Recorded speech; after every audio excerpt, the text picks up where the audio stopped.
Do you know what? I quit. After years of fighting the sun, the weeds, the bugs, the drought, and the rain that always comes at the wrong time, I am done. Done digging.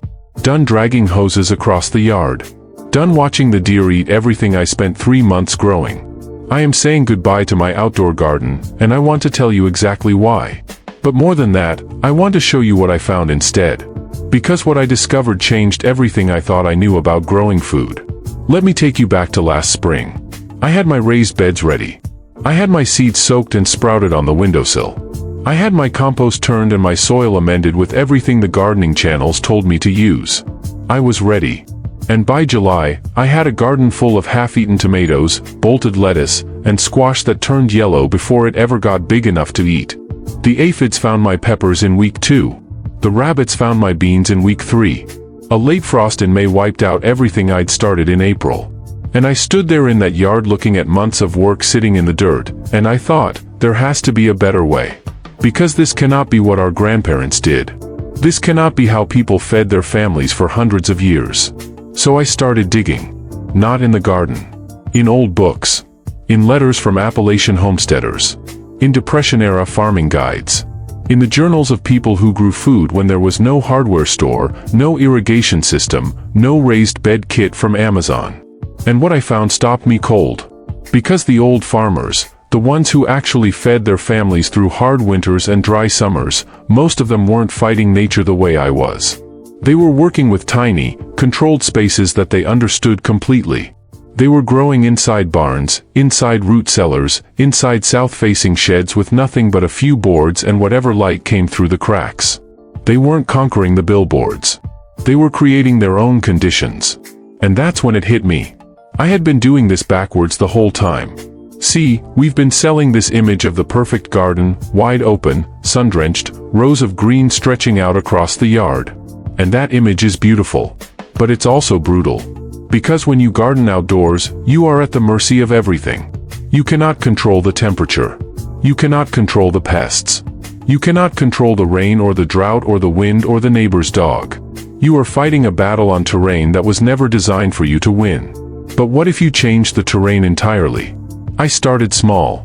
I took one corner of my garage, about 4 feet by 6 feet, and I built something I want to show you today. No electricity. No expensive grow lights. No climate control system.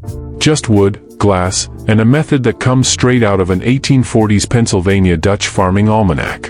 And in that tiny space, in the middle of winter, when my old garden was nothing but frozen dirt and dead stems, I grew more food in 8 weeks than I had grown outdoors all summer. I'm not exaggerating. I want you to understand that. Because I know how that sounds. I know it sounds like the setup for someone trying to sell you something. But I'm not selling anything. I'm showing you what happens when you stop trusting the modern gardening industry and start listening to the people who actually had to feed their families or go hungry. Here's what most people don't know. There is a growing method that was common in New England farmhouses all the way back to the 1700s. They called it a forcing house, but it wasn't a greenhouse the way we think of them. It was a simple, low-cost cold frame system built against a south wall that used thermal mass, meaning dense materials that absorb heat during the day and release it slowly at night, to create a growing environment that stayed anywhere from 20 to 40 degrees warmer than the outside air. Without a single source of artificial heat. Farmers in Vermont were growing greens in January with nothing but old window glass and a stone wall. That's the principle I rebuilt in my garage corner. And here's the part that made me put down whatever I was doing and paid attention. The same basic principle was used independently by Native American tribes in the Southwest, by Korean natural farmers for over 1,000 years, and by Depression-era families in the Midwest who built what they called hotbeds against the south side of their houses using nothing but fresh horse manure and straw as a heat source underneath the soil. Different cultures, different centuries, different climates, all arriving at the same conclusion. Control your microclimate. Don't fight the weather. Build around it. So what does that actually look like today, with what you have in your house right now? It starts with location. You want any south or southeast facing wall, inside or outside. The garage wall works. A basement wall with a window works. A spare room works. The wall is your thermal anchor. Then you need something to trap the heat. Old windows are perfect. You can find them at any salvage yard for almost nothing, or people give them away on Facebook Marketplace every single week.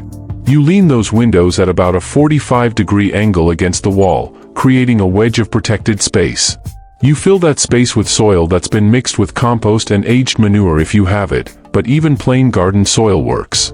You plant your cold-tolerant crops, spinach, kale, arugula, claytonia, mache, green onions, radishes. And then you mostly leave it alone. The glass catches sunlight. The wall absorbs heat.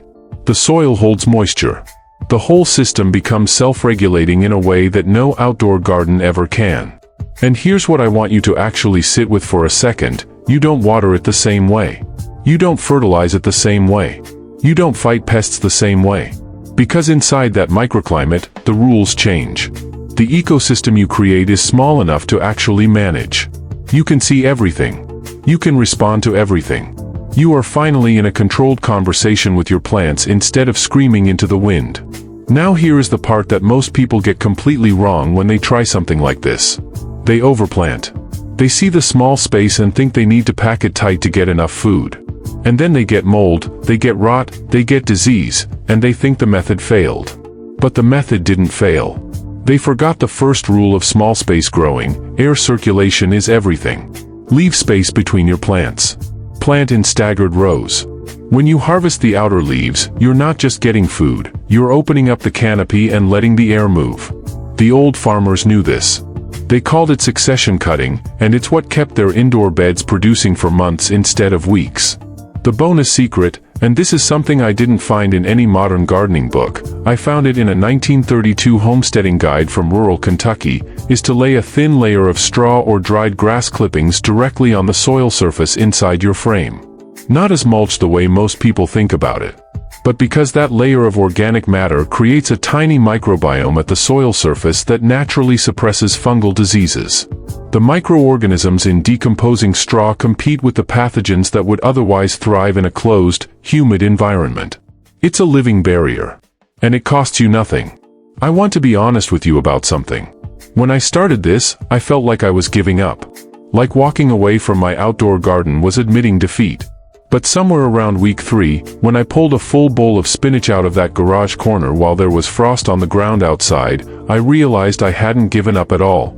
I had finally stopped fighting a battle I was never supposed to win and started playing a game I could actually control. That's what this channel is going to be about going forward. Not perfect gardens. Not expensive setups. Not techniques that require a degree or a big piece of land. Just real methods, tested by real people across real American winters and summers and droughts, methods that work because they work with nature instead of against it. If you've ever felt like gardening was too hard, too expensive, too unpredictable, I want you to leave a comment below and tell me what your biggest frustration has been. Because I have been there. And everything I'm going to show you on this channel comes from that exact place, from someone who failed the modern way and found out that the old way was waiting right there the whole time. If this video made you think differently about where and how you grow food, hit that like button right now. It tells me to keep making content like this. And if you want to see exactly how I built that garage corner setup, step by step, with nothing but salvaged windows and soil I mixed for under $4, subscribe and turn on the bell. That video is coming next. And I promise you, it's going to change the way you look at every wall in your house.